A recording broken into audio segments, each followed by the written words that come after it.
One of the unique features of the Electronics Engineering Technology program here at LC State is our own self-contained low-voltage DC power grid.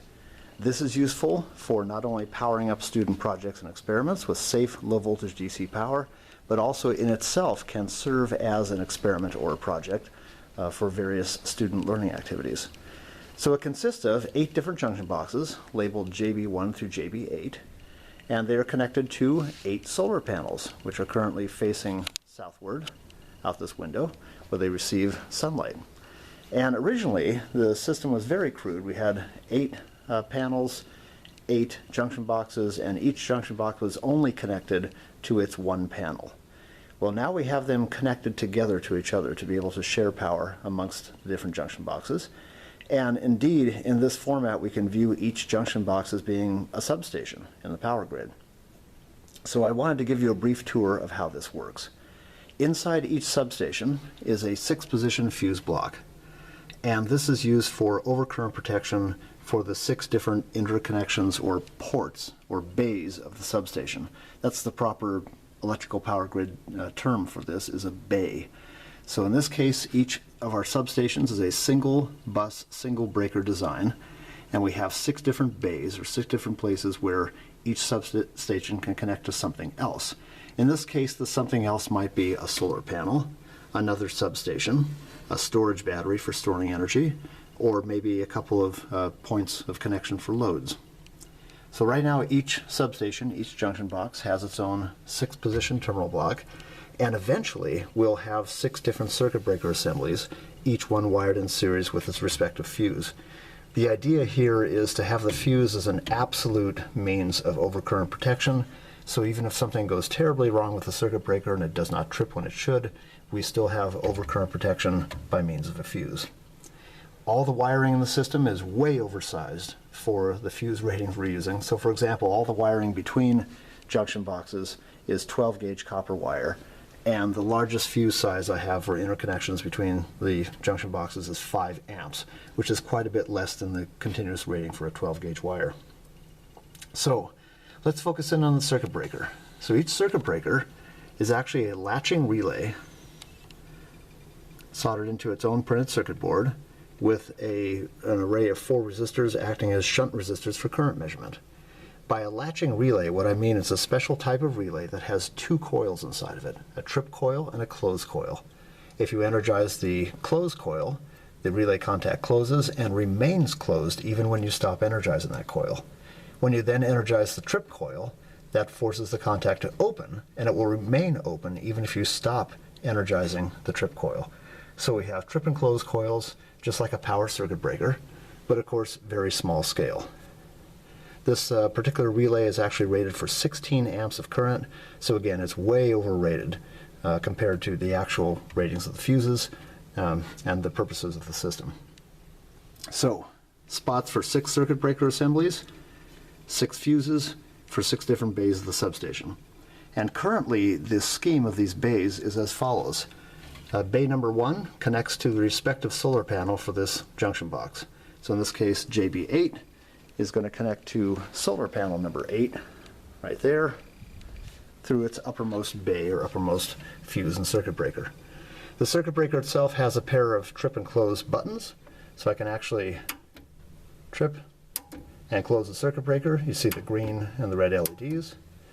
It can also be remotely closed and tripped through a control cable, which currently is being wired down here for a student's experiment.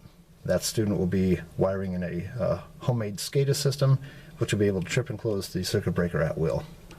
So that's bay number 1, goes to the solar panel for this junction box. Bay number 2 connects to the junction box with the number designation 1 less. So in this case, bay number 2 connects to junction box JB7. And over here, in junction box JB7, we also see bay 1 for its solar panel, bay 2 connecting to the next junction box over, JB6, and then bay 3 is connecting to the junction box to the right with the larger number, in this case JB8. Now JB8 is kind of the end of the line, so currently there's nothing in bay 3 for JB8. Going down from there, The eventual plan is bay number 4 will go to a storage battery for each junction box to be able to store energy, and then bays 5 and 6 will connect to their own circuit breakers and terminal blocks down here for students to connect various loads. We also have in junction box 8 something that's kind of unique, and that is a station power supply. It's not unique to the power industry, but it's unique to these junction boxes. Only JB8 has the station power supply. And this consists of a pair of 6-volt batteries wired in series for 12 volts, being trickle charged by a plug-in-the-wall charger through a regulator circuit that regulates both current and voltage. So the regulator for voltage is programmed for a 13.5 volt setting, which is a real nice float voltage for a lead-acid battery. This 13.5 volt DC power is shared amongst all the junction boxes, and each junction box has a set of fuses and terminal blocks here to distribute that station power to all the circuit breakers and other ancillary equipment inside that make it function as a substation. Now, this system currently is not fully wired, so for example, if you come over here to JB7, you'll see the terminal blocks for the station power, but I don't have any fuses for distribution of it, and really the power is simply coming in and then daisy chaining onto the next junction box. One of the junction boxes that is more complete than some of the others is number 4. It actually has its own storage battery. And so here you see the 6-position fuse block. You see places for 6 different circuit breakers, although we only have 3 of them installed. Bay number 1, of course, the solar panel for this junction box, which is panel number 4. Bay number 2 goes to the junction box number 3 to share power with it. Bay number 3 goes to junction box number 5 to share power with it. Bay number 4 comes down here to its own designated circuit breaker, and that is connecting to the storage battery. Now, the storage battery has its own charge limiter circuit that limits the amount of current we can put into it, and also eventually the float voltage. It also has its own manual disconnects, so we can disconnect it. And let's see, bays 5 and 6 here. Right now, nothing going to bay 5. Bay 6 comes down to its own circuit breaker, and that's providing power for student loads. So even in its incomplete state, I hope you get the sense for all the different things we could do with this electrical power grid. Like I said, it could serve as a power source for various students' experiments and projects, and already has done that quite well. But also, in itself, it could function as a student experiment or project. So for example, all these circuit breakers you see here, they only have the power wiring right now. They don't actually have any external trip and close wiring, but that will change. In the future, I could have students wire up their own cables here to external circuits that would monitor and trip and close the breaker. Or you can see each circuit breaker PCB has its own development area, its own prototyping area, where a student could remove the breaker assembly, solder in their own circuitry that would then monitor current and close and trip, etc.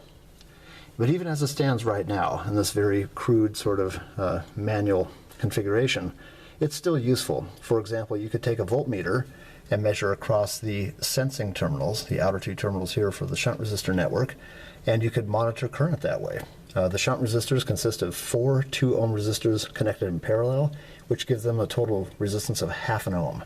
And so whatever voltage you measure across the sensing terminals, you basically multiply by 2 to figure out how much current you have going through that breaker. So we have a way of manually monitoring current using shunt resistors.